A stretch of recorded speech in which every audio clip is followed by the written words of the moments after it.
The city was still wrapped in shadows when Malik pulled his SUV into the private valet lane of the five-star downtown hotel. The streets were quiet, dew clung to the windshield, and the sky was just beginning to tint from navy to gray. He turned off the engine, stepped out of the spotless black vehicle, and adjusted the crisp collar of his uniform. His name tag, M. Thompson, gleamed under the early streetlight. Inside the hotel lobby, well-dressed guests were finishing their complimentary breakfasts. Most of them didn't see him through the glass, just a driver, waiting by the curb, someone to wave at when they were ready. Malik didn't mind. Not anymore. He stood with his hands folded in front of him, watching the revolving door. Within minutes, the first two passengers of the day approached, two white men in gray power suits, balancing lattes and Bluetooth headsets. One gave Malik a nod and said flatly, "You the driver?" "Yes, sir," Malik answered with a small smile, already opening the rear passenger door. The other man smirked. "Guess we're in good hands with just the driver, huh?" He tossed his briefcase in like it was nothing, laughing at his own joke. Malik's expression didn't flicker. "Your destination, gentlemen?" "The Lakeside Conference Center," the first man said, sliding in. "Don't take the freeway. Too much traffic this time of day." Malik nodded again and closed the door. As he circled back to the driver's seat, he could still hear them chuckling. He started the car, merging smoothly into traffic, letting the city wake around them. He knew the route by heart. He also knew something they didn't. This wasn't their fleet. It was his. And someday soon, they'd find out. Traffic crawled along the boulevard as the morning rush kicked into full swing. Inside the backseat, the two executives were deep in conversation, well, more like complaining. About the city. About the coffee. About the lack of real service these days. Malik kept his eyes on the road, his face unreadable behind the wheel. Years of experience had taught him how to fade into the background, at least in the eyes of those who believed they were always in the foreground. Then it came.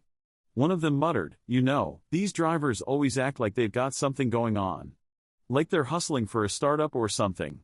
The other laughed. "Yeah, right. This guy's probably still living with his mom." He leaned forward and tapped Malik's seat. "No offense, man.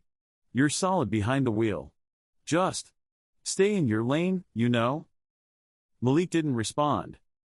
They chuckled again and went back to their phones, completely unaware that the very fleet they were mocking, the one they depended on to shuttle them from boardrooms to brunches, was owned, managed, and expanded by the man currently just driving. His fingers tightened on the steering wheel for half a second. Not out of anger, but from the restraint it took not to turn around and hand them a business card with his name printed in bold at the top. Malik D. Thompson, founder and CEO, Monarch Executive Transport. But no. Not yet. Let them laugh. Let them think they understood who mattered in the room.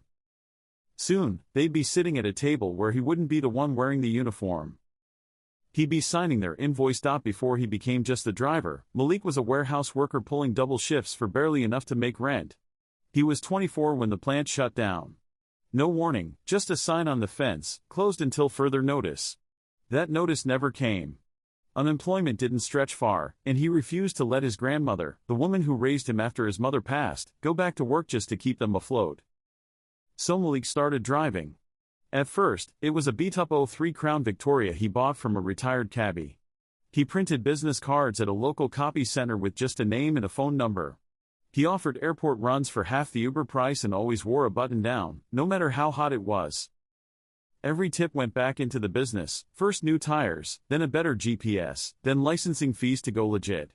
He studied customer service manuals, memorized city traffic patterns, and learned how to speak to every kind of client, hedge fund managers, celebrity stylists, even nervous parents sending their kids to prom. One of his regulars, a finance guy who flew in every quarter, once said, "Man, if you ever get out of this driving thing, you could really run something." Malik smiled then. Because he was already building something. By the time he was 30, he had 3 vehicles. At 32, he secured his first corporate transportation contract. By 35, he was managing a fleet of luxury SUVs, limousines, and black cars across 3 cities, all under Monarch Executive Transport, LLC, named after the butterflies that used to land on his grandma's porch in spring. But the most powerful part of it all? He still drove. Not because he had to, but because the will reminded him where he came from. And how many people still saw him as nothing more than the guy behind it. Malik sat parked outside the Grand Harbor Hotel, sunglasses on, engine running, waiting for a new set of passengers. It was one of those humid afternoons when the city shimmered with heat and impatience. The staff bustled at the entrance, bellhops, valets, doormen, each of them nodding to Malik as if he were one of them.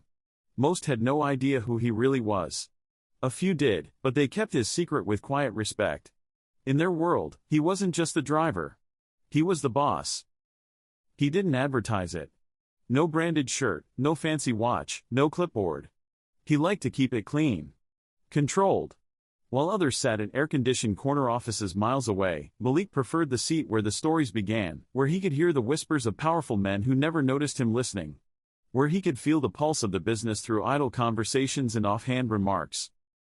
He saw the world through the rearview mirror. And that mirror showed everything. He'd overheard startup CEOs planning shady investor calls. He'd watched junior analysts pretend to be executives while on speakerphone. He'd listened to drunk hedge fund managers brag about underpaying their interns. And through it all, Malik stayed silent, observing, learning, collecting intel like currency. Every evening, he reviewed the ride data, customer feedback, mileage, driver schedules, maintenance flags. He personally called each new hire, checked in with his mechanics, and still coded back-end improvements to the dispatch app when everyone else was asleep. And still, day after day, he was mistaken for the help. One woman once asked him if he could also pick up her dry cleaning since he wasn't doing anything important. A young finance intern suggested he park in the alley where drivers belong. A hotel clerk once demanded to see a work ID before letting him use the bathroom. None of them knew they were talking to a man who had meetings lined up with city transportation officials, who just purchased a warehouse lot to expand his fleet, and who, in 2 weeks, would be honored at a regional entrepreneur summit for creating over 70 jobs in underserved communities. Malik never corrected them. He just smiled. Because power was quiet.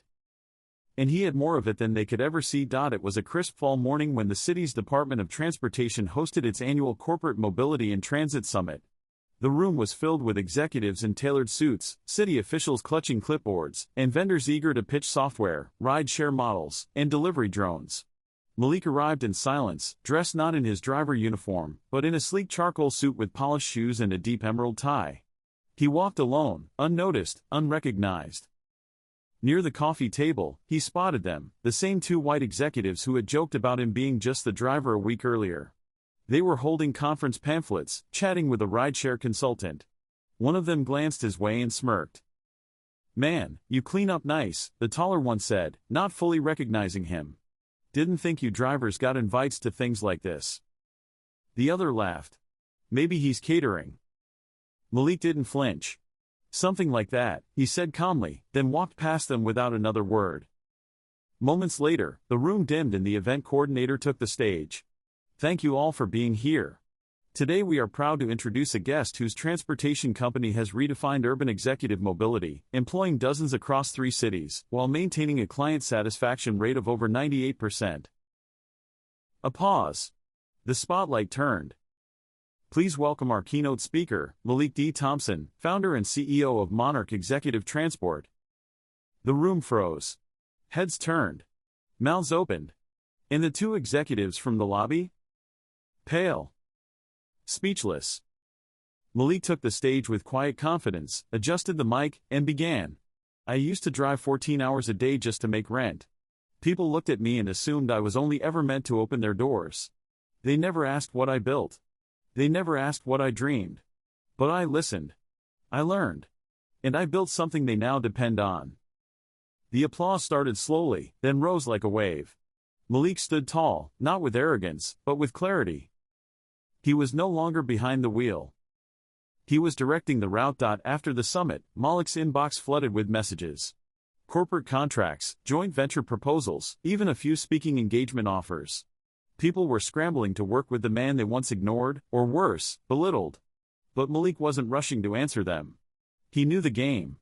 He'd been in the back before, unseen, unheard, underestimated. Now that he had stepped into the light, everyone wanted to claim they had known him all along. But Malik hadn't come this far just to shake hands and sign checks. He had a mission.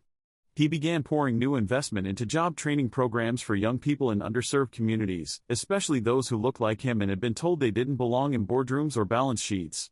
His company partnered with a nonprofit to offer logistics and entrepreneurship workshops, and he made sure every new employee knew the full story of Monarch Executive Transport. Meanwhile, the two executives who had mocked him at the hotel? They did reach out. One of them left a voicemail apologizing, full of stammering excuses and empty admiration.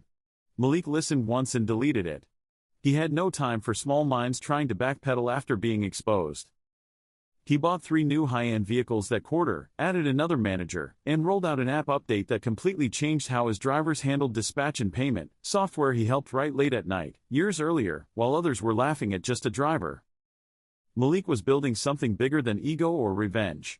He was building a legacy, a quiet revolution on 4 wheels, driven by humility, intelligence, and an unshakable sense of purpose. And every time someone asked, "Are you the driver?" he smiled and replied, "That's one of my jobs."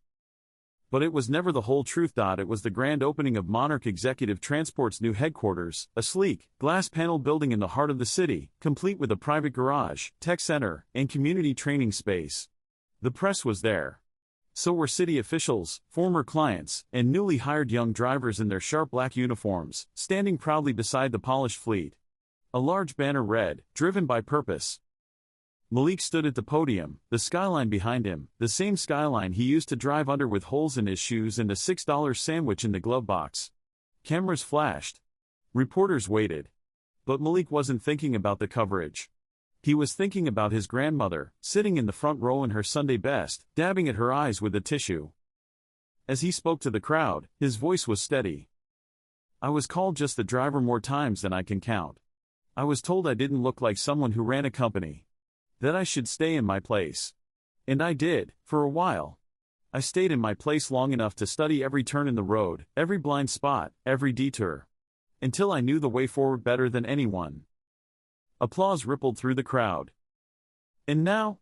he added, smiling. "Now, I own the road." The crowd rose in a standing ovation.